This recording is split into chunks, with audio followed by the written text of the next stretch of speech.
বরেণ্য লেখক, প্রাবন্ধিক, স্বাধীনতা পুরস্কার প্রাপ্ত বুদ্ধিজীবী, মুক্তচিন্তক, প্রগতিশীল শিক্ষাবিদ অধ্যাপক যতীন সরকারের শেষ বিদায়ে নেত্রকোনায় সর্বস্তরের মানুষ শ্রদ্ধা নিবেদন করেছে।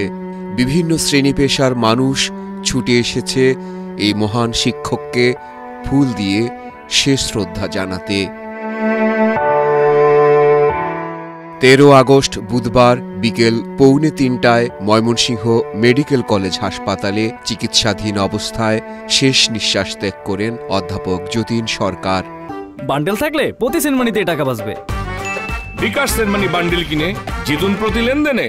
ময়মনসিংহ শহরের বিভিন্ন শ্রেণী পেশার মানুষের শ্রদ্ধা নিবেদন শেষে রাত 8:30টায় নেত্রকোনা স্থানীয় শহীদ মিনার প্রাঙ্গণে তাকে নিয়ে আসা হয়। সেখানে সর্বস্তরের মানুষের শ্রদ্ধা নিবেদন শেষে উদীচী কার্যালয়ে নিয়ে যাওয়া হয়। এরপর শহরের সাতপাইয়ে অবস্থিত লেখকের বাসভবন বানপ্রস্থে তাকে নিয়ে আসা হয়। সেখানে পারিবারিক আনুষ্ঠানিক ক্রিয়াকর্ম শেষে পৌর শহরের চকপাড়া মহাশ্মশানে তার শেষকৃত্য সম্পন্ন হয়। শোকাচ্ছন্ন নেত্রকোনার ছোট বড় বিভিন্ন বয়সের মানুষের একটাই কথা, এমন একজন মুক্তচিন্তার লেখক সংগঠককে তারা হারিয়েছেন যা পূরণ হবার নয়। আমরা সবাই শোকাহত। আমরা একটা গভীর বেদনাচ্ছন্ন অবস্থায় এখানে উপস্থিত আছি সবাই।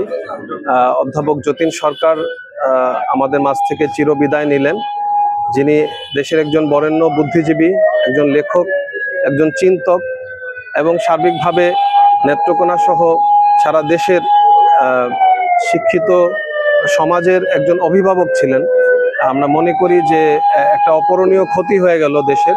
একজন শ্রেষ্ঠ শিক্ষকের যে সমস্ত গুণ ছিল তার এটা ছিল, এবং তার কাছে আমরা সকলেই ছোট বড় সকলেই ছাত্র, এবং আমরা তার কাছে বসতাম শিক্ষার জন্য। যতীন সরকারের যে কাজ, যে কর্ম যেগুলো আমরা পেয়েছি, এটা আসলে চোখে আঙ্গুল দিয়ে উনি দেখিয়ে দিয়েছেন যে সমাজের কোথায় অসঙ্গতি আছে এবং কেন এই সমাজটাকে পরিবর্তন করতে হবে, কেন একটা শোষণমুক্ত সমাজের প্রয়োজন।